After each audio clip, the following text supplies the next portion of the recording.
Welcome, everyone.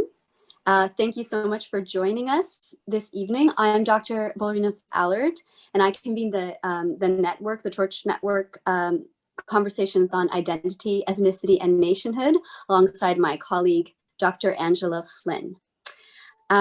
We are very honored to be hosting two of the foremost historians of Spain this evening, Sir Paul Preston and Professor Helen Graham.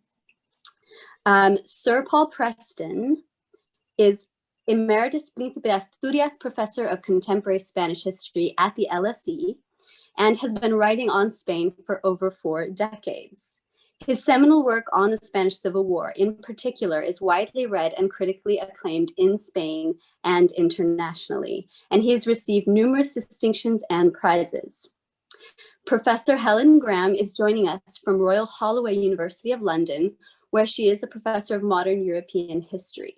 She too has published widely on the Spanish Civil War and its broader European and transnational context, and played a fundamental role in establishing the field of Spanish cultural studies alongside Joe Labagni.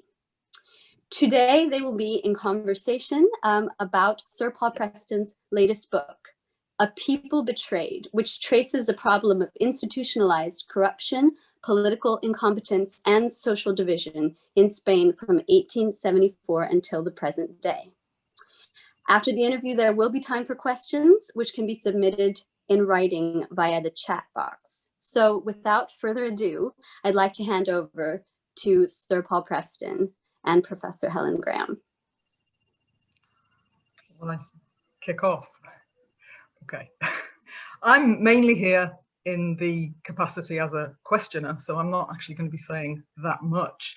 But I thought for all of the people attending, many of whom may not have actually seen the book in its bookness yet, I'd just sort of reinforce what Elisabeth just said, that in a sense, Paul's main thesis in this book, replete with page-turning anecdotes and very readable prose, is that these twins, the evil twins, corruption and political incompetence, have had a corrosive, a continuingly corrosive effect on Spain's political coexistence and social cohesion since the book, since the late 19th century. But perhaps most importantly, that this kicks off just as Spain emerges as a mass society, as industrialization and urbanization starts to accelerate.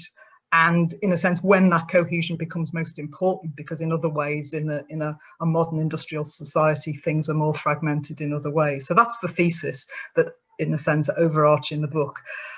In writing that about Spain, he's very careful to avoid strengthening what's still probably a very widespread stereotypical view of Spain inside the UK.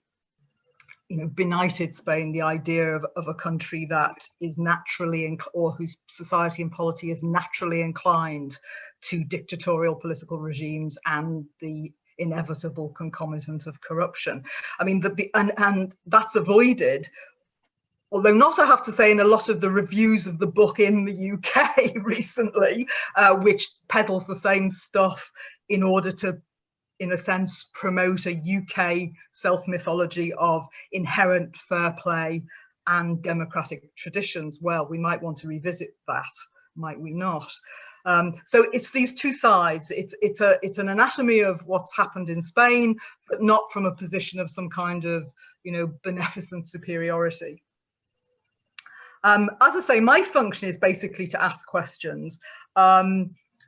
One prefatory comment to my first question would be that obviously this is a big book about Spanish history since 1874, but it has a second valency. The whole book is an extended, very topical essay on the widespread transnational, transcontinental problem of governmental ineptitude and corruption.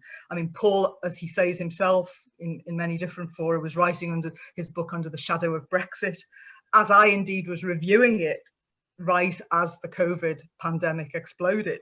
So in a sense, his book, my reviews, were affected by this context in the UK.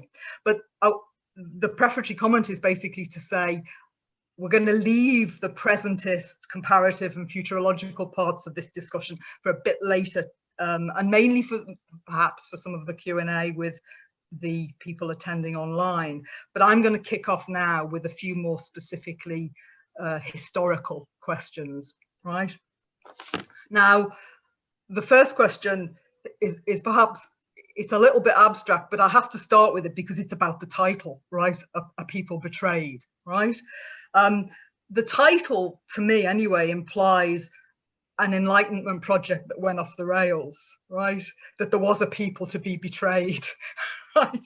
And in a sense, it seems to my reading of modern Spanish history is that there never was a political elite to think that, almost, except at one moment. I mean, that is to say that those with real political power never really subscribed to the idea of politics as public service, or to a notion of the public good. There was a moment when they did, perhaps. There was a glimmer of it in the early 1930s with the program of Manuel Azaña, which could have been nurtured in a different direction. There was plenty of collateral there, civic movements, the free institutes of education from the 19th century, secular public education. There was plenty of civic potential within mass social democracy, the Casas del Pueblo, all of this, even extending, although you might not agree, Paul, to the libertarian movement with its, public education, self-improvement, all of that sort of stuff.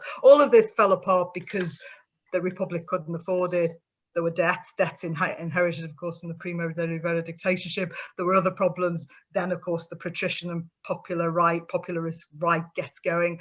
But apart from that moment, there never has been a political elite, however much that elite changed, or it had military or ecclesiastical or civilian components. But there's never been a political elite that has thought that there was a people to be betrayed, that in a sense then that was alien to their concept of why you become a politician, plug into the state, and there's never been a circuit breaker of this in Spain, some event or some process that could have broken it. I suppose in a sense you agree with this, but I'm wondering about not the disjuncture, but the title implies an idea which is, shines by its absence, as they say in Spain. Well, I don't really agree with, obviously I agree with much of what you've said.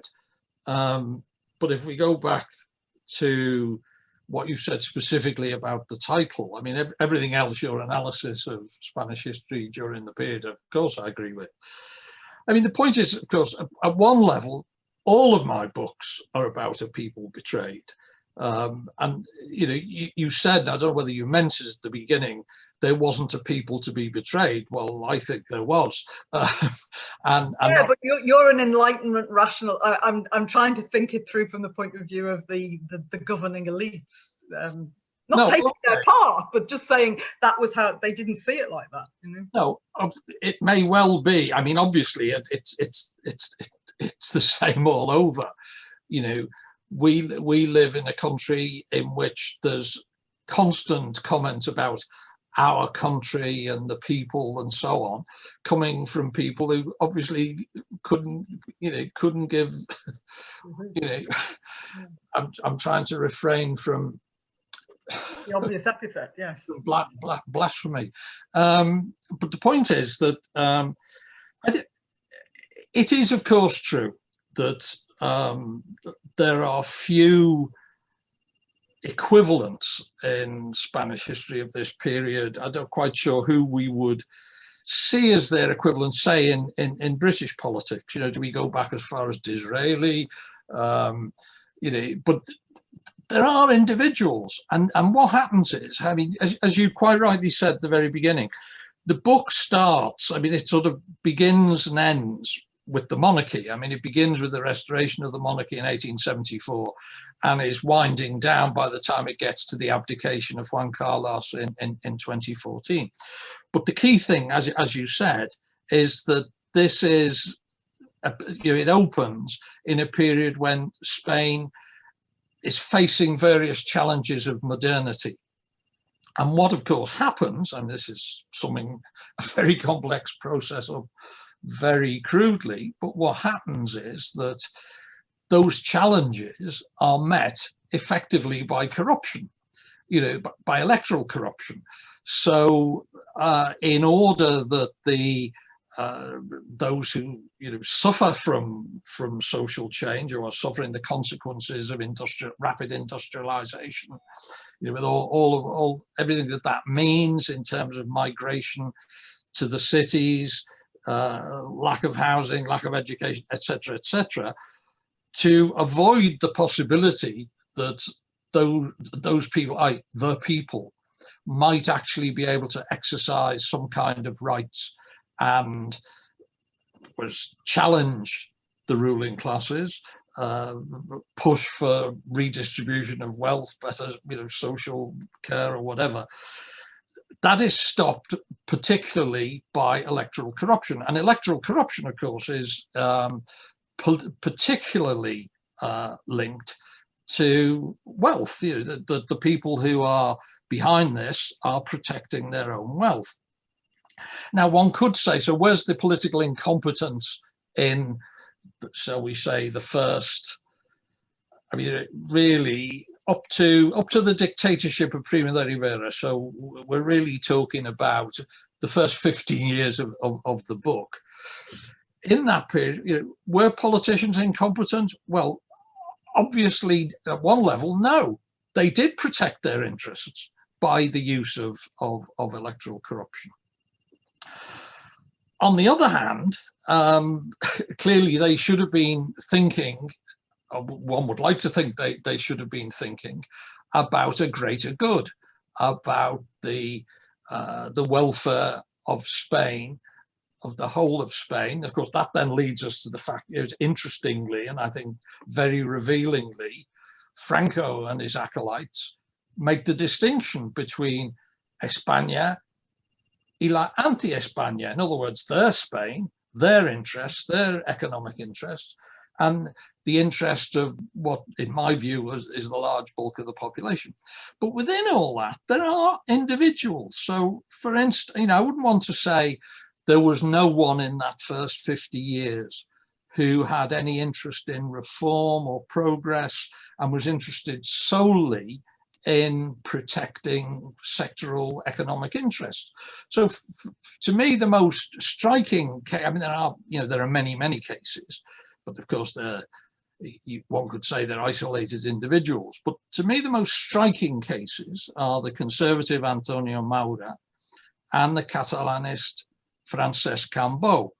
Now, in the case of Maura, he had, from a conservative point of view, but if you like, a progressive conservatism, had plans, but the only way he could get those plans through was by winning elections. And in order, exactly, and in order to win elections, he had to make use of one of the most corrupt individuals, the great fixer of elections, Juan de la Cierva.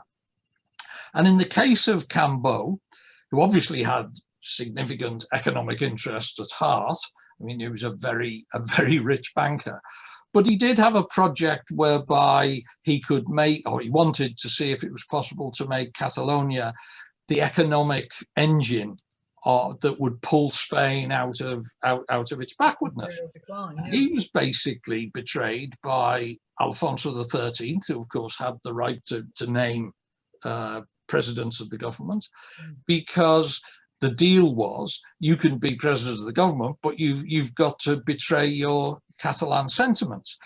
So there was a case there, as you quite rightly say. There are numerous people during the Republic who are, they're not, well, I would argue, all the things you said about why the reform project of the Republic failed, the accumulated debt from the Primo de Rivera period, etc.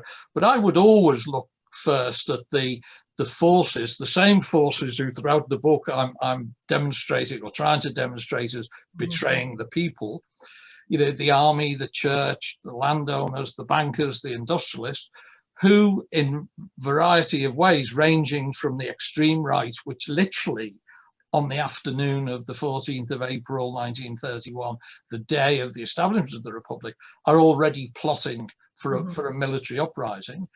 And the more, if you like, structured opposition, which blocks all reform. Again, very complicated, and we could talk about that for hours. So, yeah, you know, okay. there are progressive elements.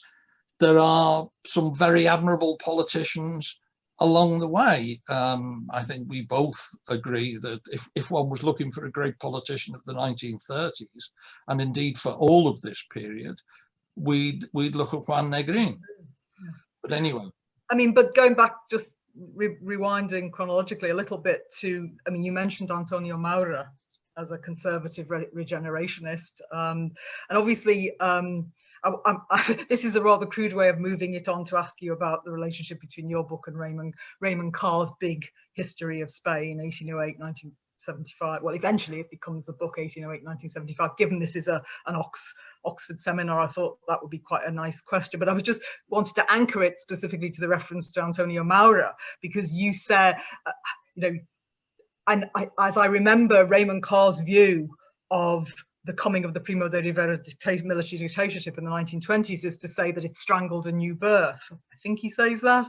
That is to say, Maura's authoritarian conservative regenerationist project within the system of the monarchy sort of fails because of what Primo does, because of a series of reasons that we know. But I mean, I remember in times past you were not so taken by that sort of interpretation, but in any case, just as a way of moving on to whether about that point specifically, or about the relationship between this current book, because whatever else it is a big history of Spain, right, as was Raymond Carr's. And I suppose I'm asking you to what extent did you think of Raymond's book as a, but how did it influence your own writing, both positively and negatively, in ways in which you were thinking through what he'd done, or ways in which you really didn't want to do it like he did it? That's actually a very big question. I mean, obviously, you know, one of the questions I get asked a lot by Spanish journalists, oh, did you really do 6 or 7 years research on this book? And the answer is no, I did 50 years research on the book, because clearly the book draws on a lifetime of research. Some of it was very new for me, and that's what, if you like, made the process tolerable, because I find, and I'm sure you do too, you know, unless you're learning from your research, it's just so boring. So you know, your first audience in a way is yourself. You're trying to teach yourself something. Now, clearly, going back to when I started to be interested in Spain, my two great guides were Gerald Brennan and Raymond Carr in terms of written. I mean, I sadly never got to meet Gerald Brennan. I had a lot to do with Raymond, as you know, as did you.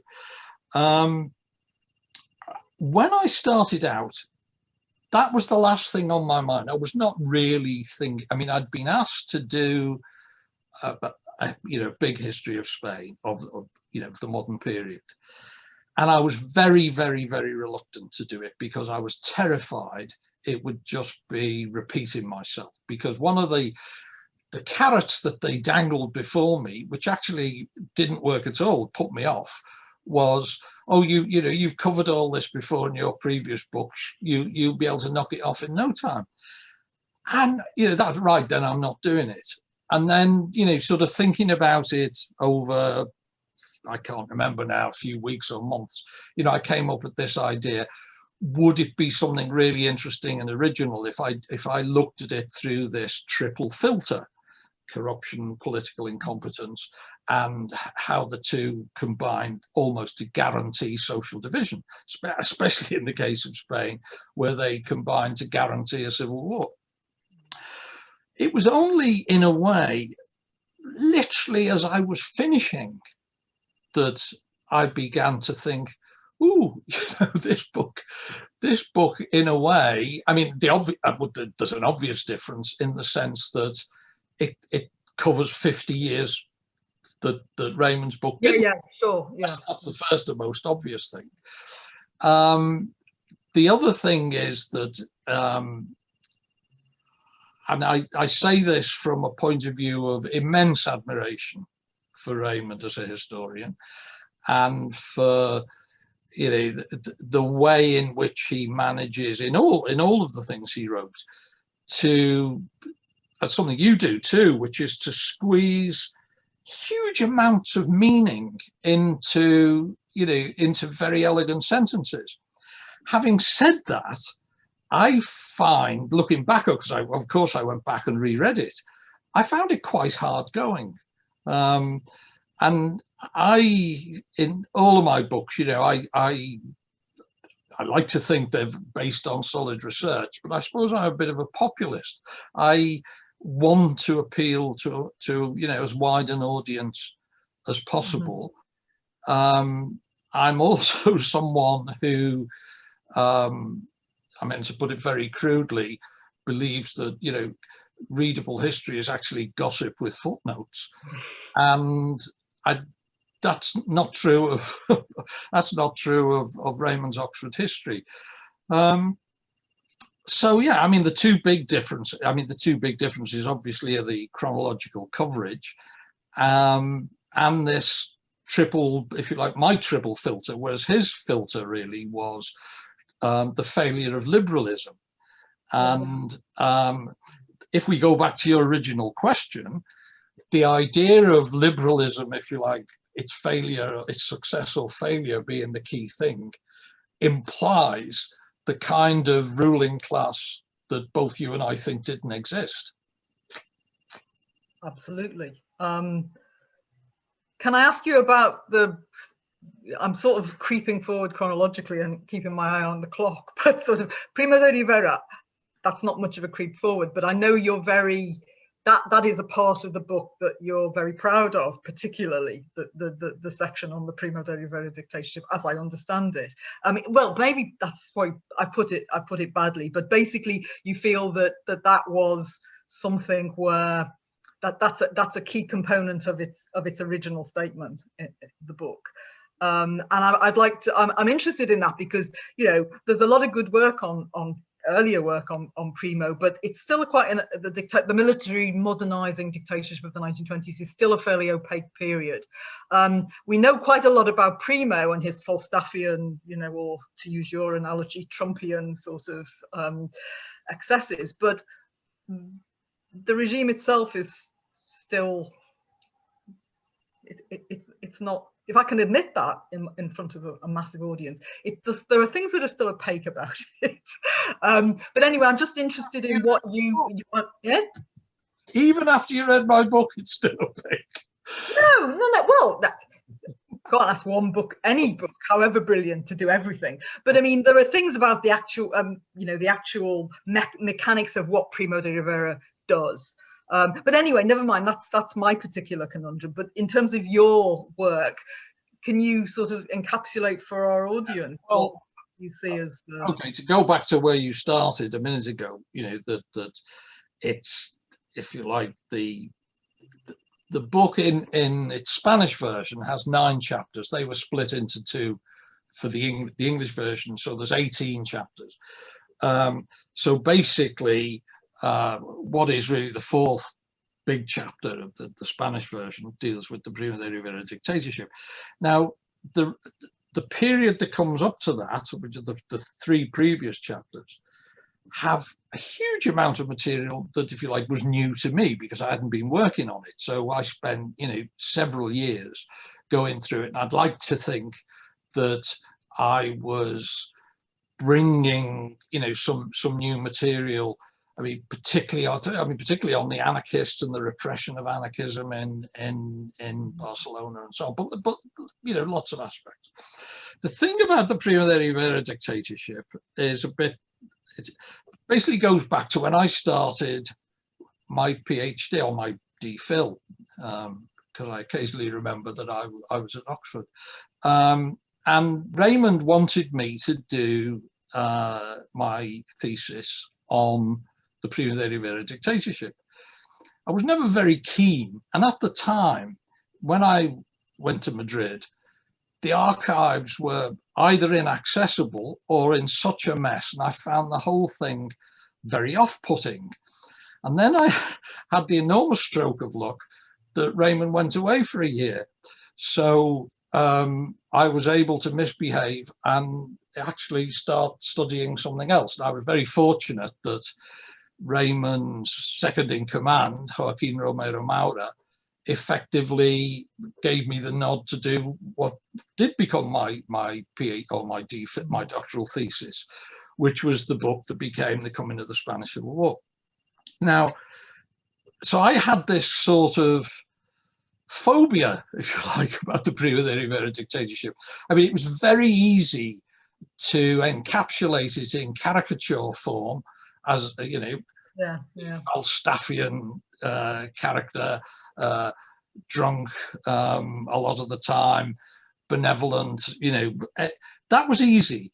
But the, you know, the nitty gritty, as you yourself have just, very, very difficult. And there are actually, although there's quite a big literature on it, it's not that big. And for me, what was terrific about it when I got into it was finding the work of investigative journalists of the time. And that just opened my eyes. So, you know, there were a group of people, of whom the most famous was Unamuno, who were in, some in Paris, some in the south of France, and they issued various, you know, bulletins and so on that were devoured within Spain. I mean, the police were always trying to get them and stop them being distributed. But going through them, I mean, they were full of dirt, if you like, about the corruption of various aspects of the regime. That for me was absolutely wonderful. And the other thing, which of course, given, you know, I'm always looking for something that will lighten the mood, as it were. And some of the example, the sheer grotesquerie of some of the corruption, whether they were victimless crimes is a whole other matter. But you know, the plethora of monopolies that there were on the Primo, the fact that each monopoly had a provincial delegation, and each provincial delegation had a president, a chairman, a secretary, a treasurer, all of whom were friends or relatives of Primo. All of that was rather wonderful. The other thing, which as you mentioned a minute ago, were what I thought were links to President Trump. You know, obviously poor old Primo did not have access to Twitter, but he did have access to what were called his notas oficiosas, and the notas oficiosas, which he issued on a daily basis, and very often after he had staggered in the early hours of the morning, after a night on the tiles, a night in, you know, flamenco clubs and so on. So many of them were written when he was inebriated, and they make very, very droll reading. And of course, very often they had to be withdrawn later in the day when he woke up. There's one wonderful example, which I give in the book, where Juan Marc, of course, the great architect of corruption throughout the book almost, rings him up and says, look, you know, they're going to print this story about me. Can you stop it? And Primo's response is, you know, leave it with me. And the next day he said, yeah, it's absolutely outrageous. There's this story going to be printed in the press. He sort of spills the beans, which is terrific. And the other thing, of course, which is priceless, is the fact that when a semi-official biography of Primo was being prepared, he insisted on writing the chapter on his love life. Now, his speeches, of course, are full of comments about how women adored him and, you know, they would mob him, etc., etc. But to read his chapter on his own amateur exploits gives a tremendous insight into his personality. Plus, of course, this I think is a key thing. It is a regime that is rotten to the core. But it's not a bloody regime. You know, whereas deaths under the victims of the Franco regime can be counted in many tens of thousands, well into 3 figures, they barely reach double figures. under the Primo de Rivera regime, and they are all, for, if you like, in a country with a death penalty, they're all related to criminal activities. I mean, but there are structural. I mean, before we hand that, take our hats off to Primo for that. I mean, that's structurally determined by an international boom and by the fact that you don't have yet, but it's happening under Primo. You don't have mass middle class political the republicanization of Spain's middle urban middle classes, which in a sense is generated by Primo's, what he gets up to, and in a sense oh, it was less bloody, oh, this, that, and the other. In a sense, it's basically given by the conjuncture, not by the fact he was a cuddlier dictator, really. Well, no, I don't. I hope I wasn't suggesting he was cuddly, although he was quite rotund. No, okay, let's not go down that path. But you get a lot of cuddling. I was amazed the other day to discover who one of his lovers was. Right. But, well, moving swiftly on, because I've got my eye on the clock here. No, I'm not having that. I want to reply. I mean, one of the things, of course, that allowed him not to kill people was the fact that so many had been killed in the run-up. So his right-hand man, Severiano Martinez Anido, he had already, if you like, done the dirty work. But on the other hand, Franco had a much bigger prior dirty work, and it went on, long after he came to power and long into a boom. So, I'm not sure that.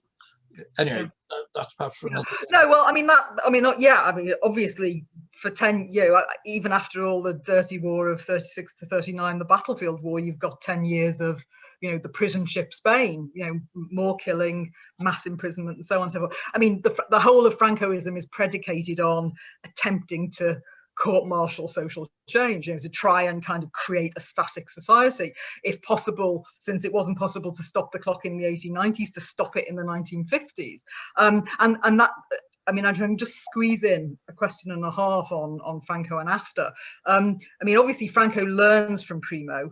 He inherits the whole sort of national Catholic ideological package to underpin. Franco underpins his own dictatorship, mass mobilizing dictatorship with that. And he also is, obviously the Francoism goes on much longer and is a much bigger example of Primo's kleptocratic, kleptocracy laced with patriotism is a good way of describing both of the dictatorships, right? They are kleptocratic regimes, but Franco for nearly 4 decades.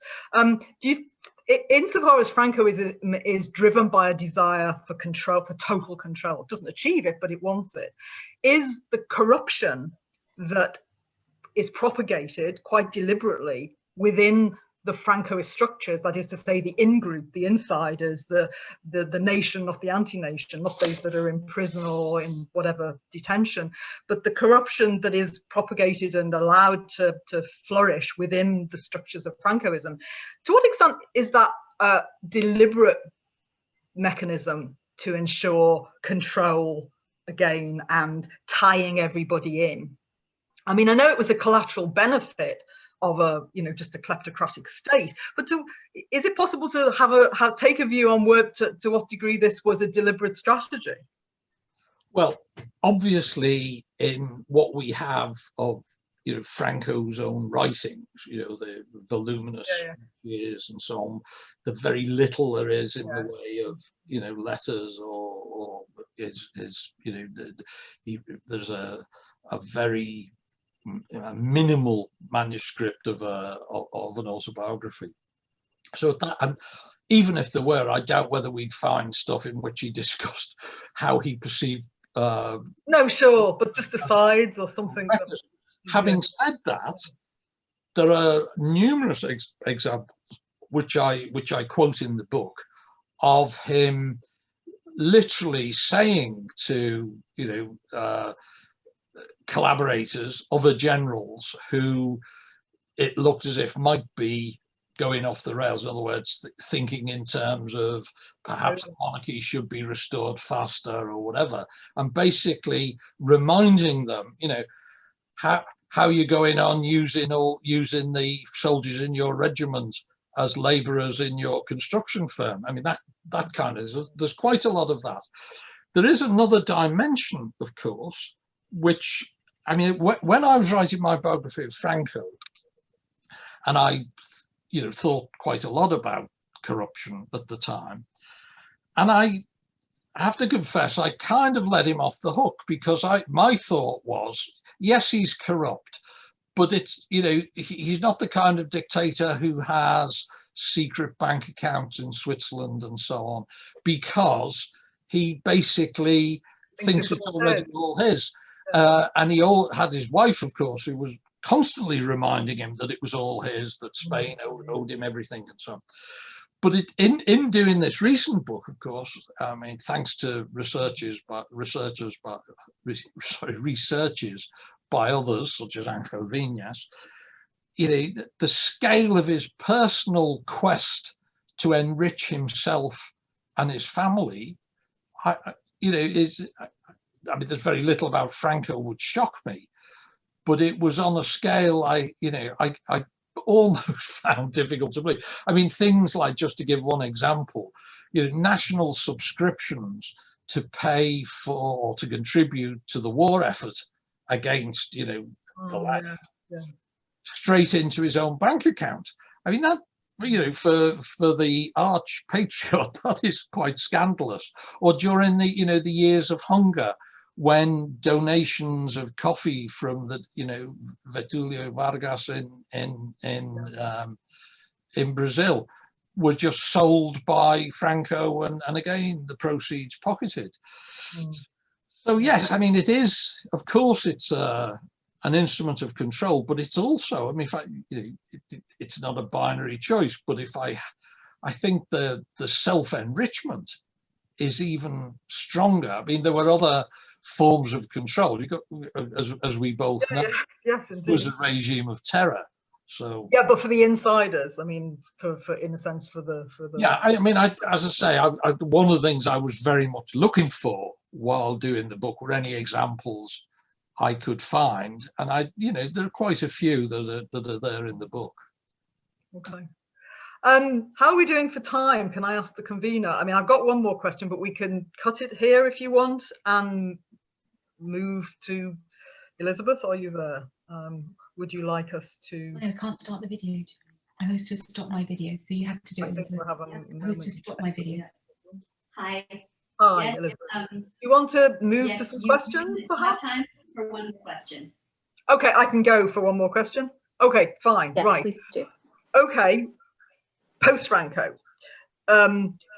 This is the thing that most interested me about the book.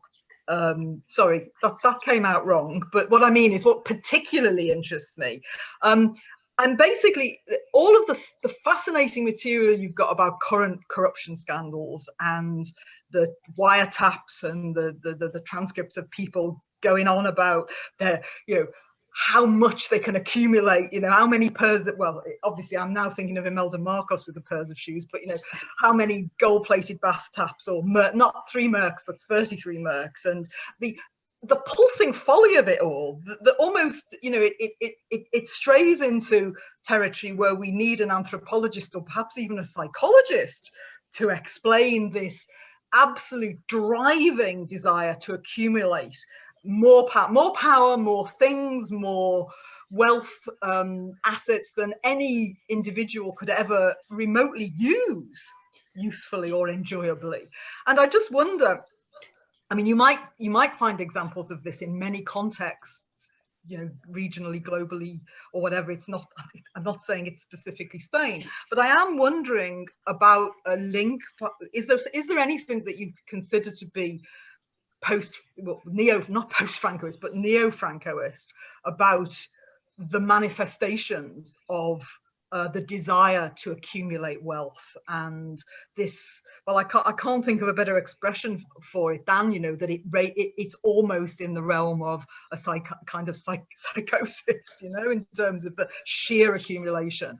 Well, it is, and that's absolutely the case, and there are psychological studies of addictive behavior and the manic desire to accumulate wealth is recognized as one of various addictive. Is there anything about that you can specifically link to the, you know, the kind of nature of, you know, I don't think it's okay. I don't think it's about Spain.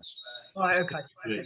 I mean, it may be a lot to do with the legal system, but I mean, the kind of thing you're talking about, why would people want 33 Ferraris or, you know, whatever?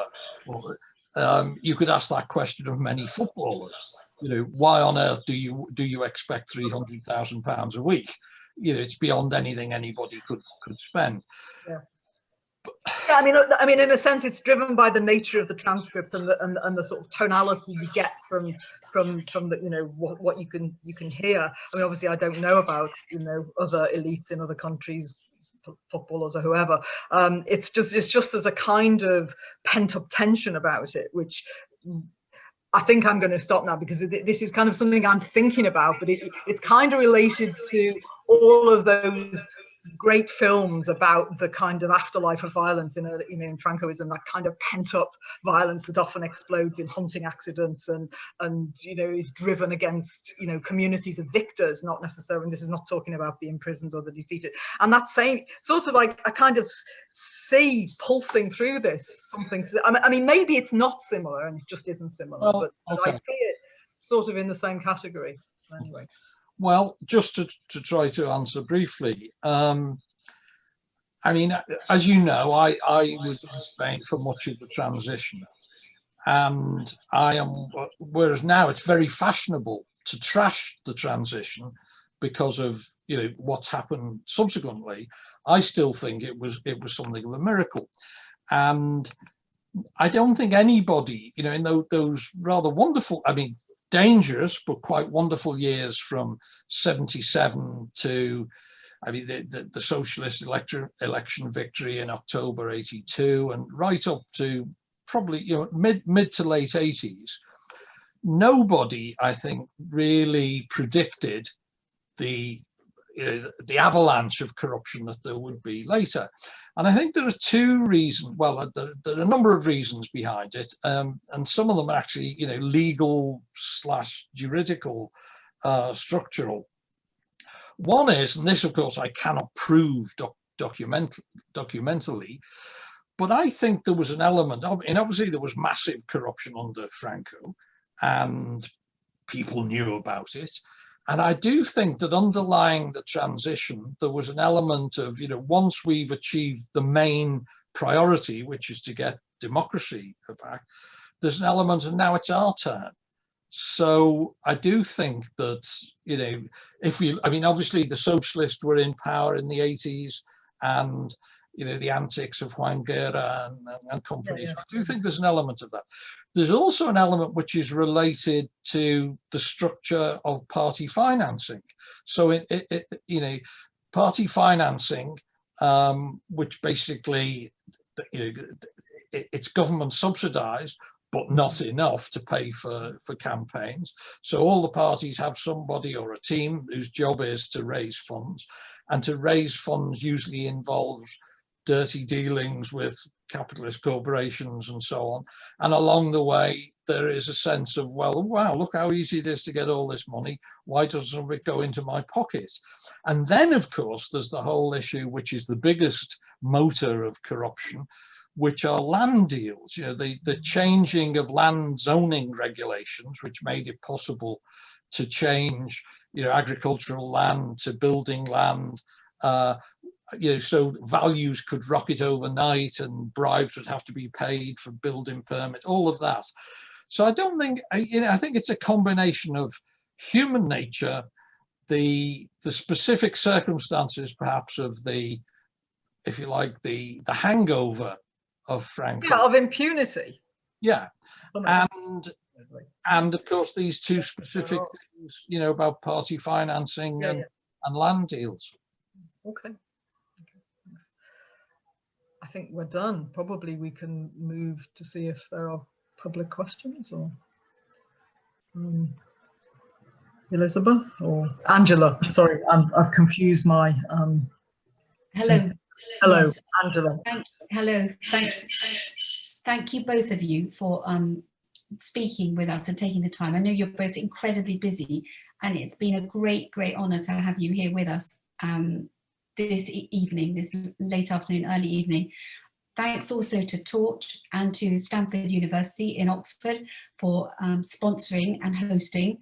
And I am now going to move on to our chat boxes and ask for everyone to send in their comments. But before we go on to the questions which Elisabeth is going to take over, I just wanted to say to everyone that the book is available not only in hard copy, but also on Kindle.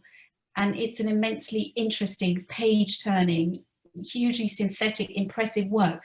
But as Paul was saying, it is written in a way that is accessible to people both without and within the academy. And I think that that's a really impressive achievement. And I think that this makes the book relevant to everybody, and a particular message that it's not just about Spanish exceptionalism makes it very pertinent to what is going on all around us today, and more particularly we need competence right now. And so a huge thanks to you both for a fantastic talk, and I now give the questions over to Elisabeth.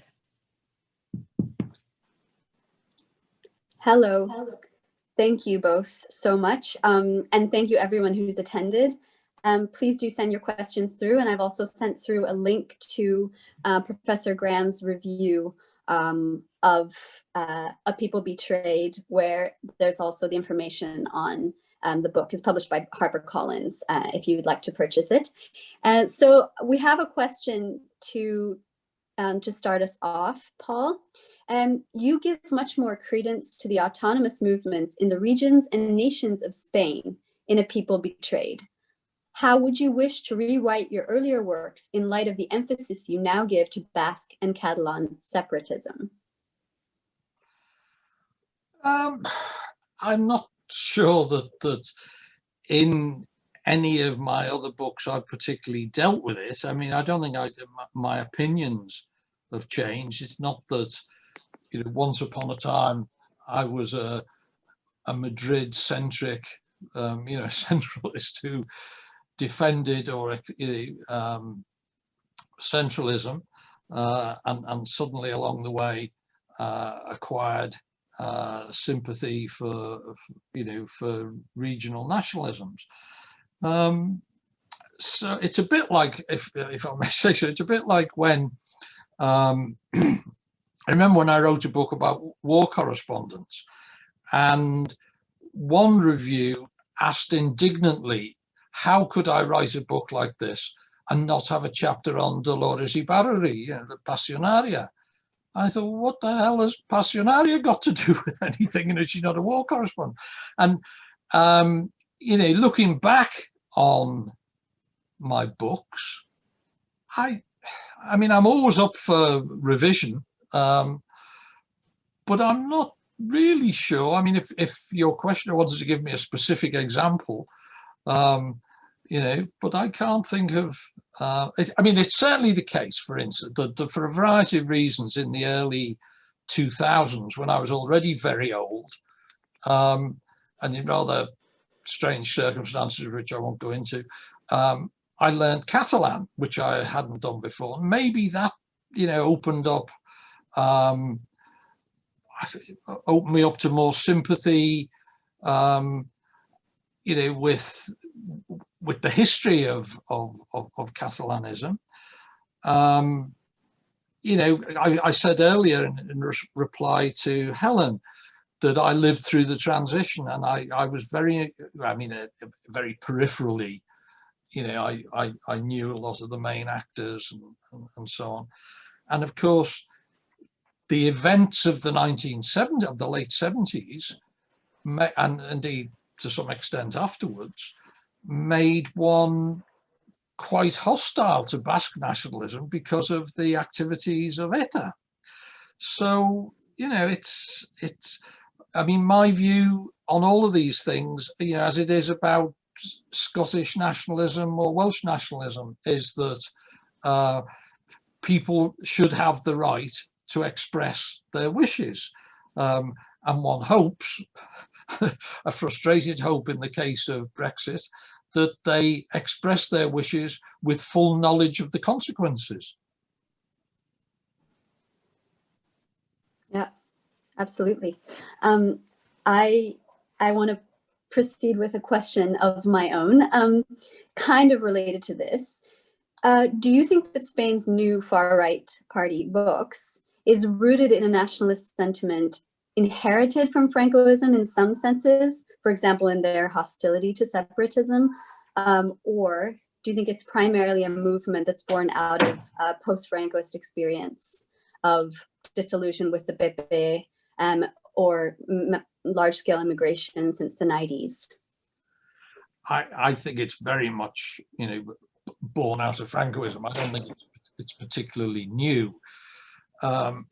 We have to remember that during the years of the Franco regime, there was a national brainwashing, that on the basis of, certainly in the early years of the regime, a regime based on terror, that total control of the media, total control of the education system led to the creation of 2 to 3 generations of people who were brought up thinking Franco was rather wonderful.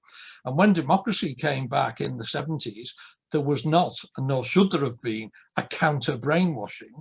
So, with freedom of speech, people who support, who have, old enough to have memories of Francoism, and those who've been brought up by those, that there's still enormous sympathy for Franco, or for the memory of Franco. And it may well be, to link it up with the specifics of your question, that the sense that the Partido Popular has failed as in terms of what many Francoist centralists would have wanted, total crushing of Catalan aspirations and so on. Perhaps the immediate thing is, seen from a Francoist perspective, someone's got to do this, hence Vox. But I don't think one can see Vox separate from that Francoist background.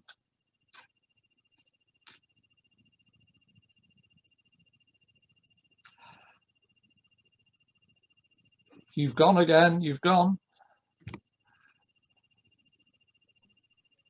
Can you hear me now? Yep. Yes, sorry about that. Thank you. I'd love to continue this conversation with you at another stage, but I want to bring up someone else's question here. What is your positive or negative criticism on Iberia by James Michener?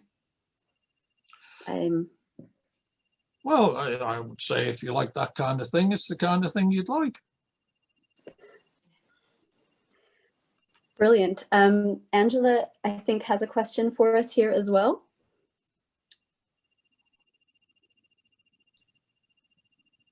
Hello. I just wanted to ask about how the impression of the book is this long continuity of institutionalized corruption, and how does that impact national identities, how people's views of politics and its utility or... Okay, I think one of the things is there's, throughout the book, there are different kinds of corruption.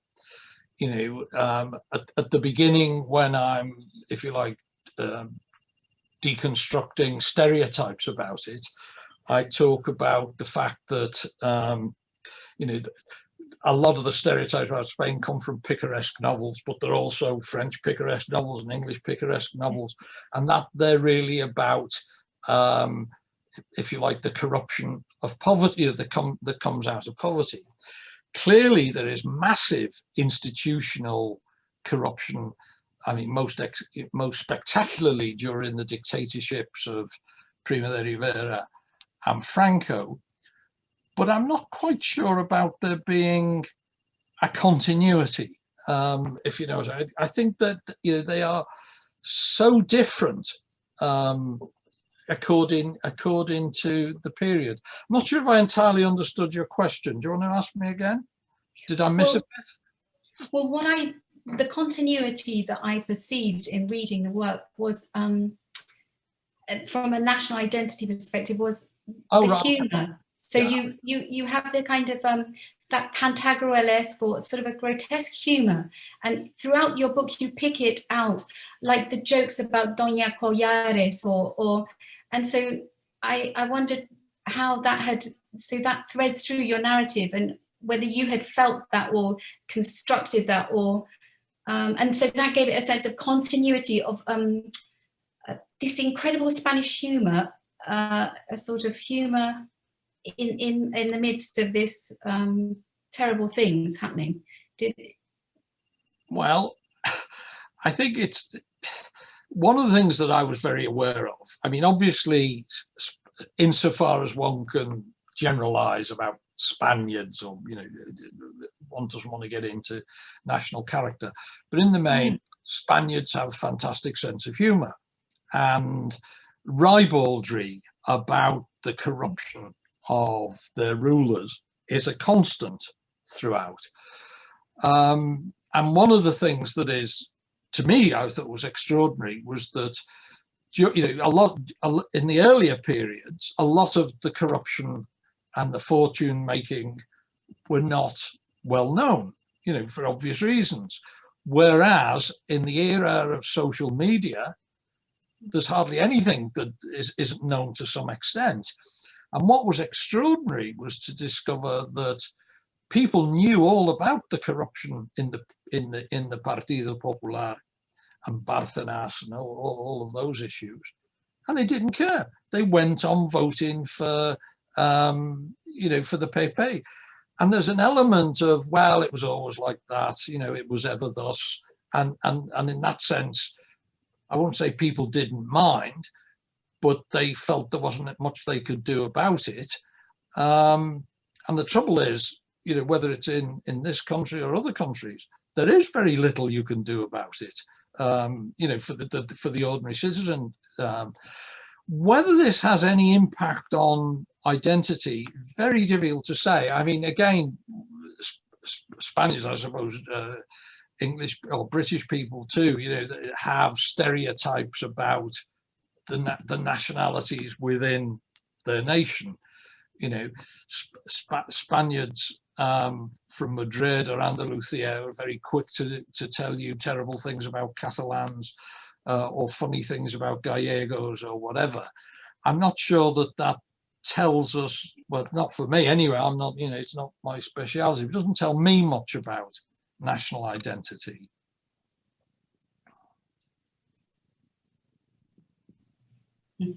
Thank you. I have another question here, and maybe just to encourage if anyone else has any more questions or comments to submit them via the chat box, because we'll be wrapping up soon. But we have a comment from Jose Ramon regarding this idea, this expression, de tal palo tal astilla, that we are like we are now, as he says, because of what we were previously, or what we did previously. So his question is, how could we avoid making the same mistakes as a Spaniard? But I think as Helen has rightly noted, your book speaks into a problem that is a problem in Anglo-American democracy today as well, about political accountability. And so I don't know, this is his comment. If you'd like to respond, what could we do? What could be done? I didn't catch the quote at the beginning of that. So he's translated it. He's translated it as of those powders, these muds, which I think refers to the tal palo tal astilla. Oh, okay. If you're familiar with the expression. I don't think so, but I would say the equivalent expression in English is I'll come back to you. I have it in my head. The point is clear. Anyway, it's just about repeating the mistakes of the past, right, really, okay. is his comment. Well, for openers, I'm not a futurologist, and like when people. I was going to say, actually, Helen did say, yes, but it's a bit like when the Catalan crisis was going on in the autumn of 2017, and people would say to me, what's the solution? To which I would always say, well, if only you'd asked me, a couple of years ago, and locked the leaders of both Madrid and Barcelona in a room with me, I might have been able to sort it. But just jesting aside, it is impossible. And I have to say, both writing the book and watching the news on a nightly basis and reading the papers on a daily basis, I have to say I despair. I don't see any, because we're all in a sense people's betrayed, because the way the power structure is, whether it be in Spain or Britain or France or the United States, it is very difficult to make taking the case of the States, when the president has declared that he won't accept the result of a democratic election, if that happens, then what happens? And it is very difficult. In the UK at the moment, we have a government that seems to pay no attention even to what its own MPs think, well, apart from a small group of them, in the confidence that they've got another 4 years before there'll be election, and they're using those 4 years to build in institutional safeguards against there being any change. So I'm really sorry to say I don't have the answer, how to get out of this situation. I wish I did. Well, Helen, you look like well, the only thing that occurs to me is even more depressing, so I think we'll move on rapidly perhaps to another question. We'd love to hear it. If you'd like to. Well, I'm going to say what is a kind of obvious to anybody listening, I suppose, that we're at the end of a very discrete period of history, which is 1945 to 1989. Yeah. And, human beings don't seem to be very good, other than when the reset button is hit in apocalyptic fashion. Because, obviously what any historian of 20th century West or Europe knows is that it was the war of 1939 to 45 that made the granting of mass social rights and a much more leveling political option within European and British society possible. So I'm not advocating that degree of kind of meltdown in order to get us beyond the current difficulties, but it does seem we get stuck in ways which are in a sense harmful to and alienating for the vast bulk of societies, and yet somehow we're locked in them, right? Other than when the reset button is hit in a truly apocalyptic fashion. Because in a sense the social rights that emerged from that world war had been unthinkable before. A national health service had been unthinkable before.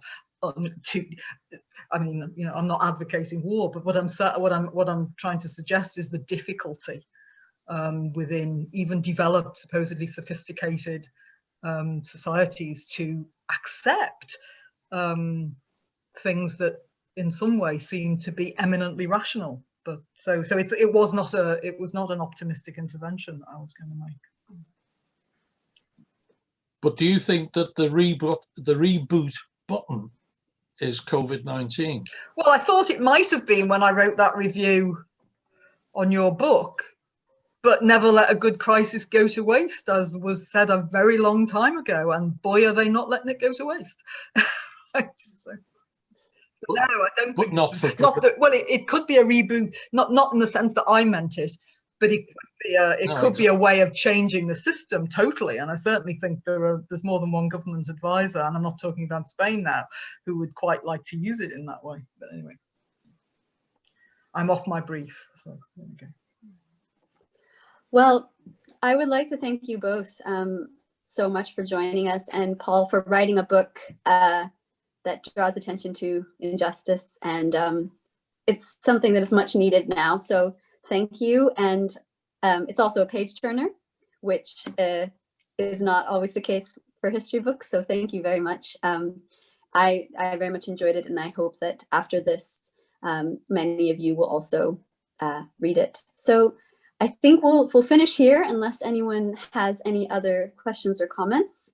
Thank you again, Torch, for hosting us. And yep, all the best to everyone.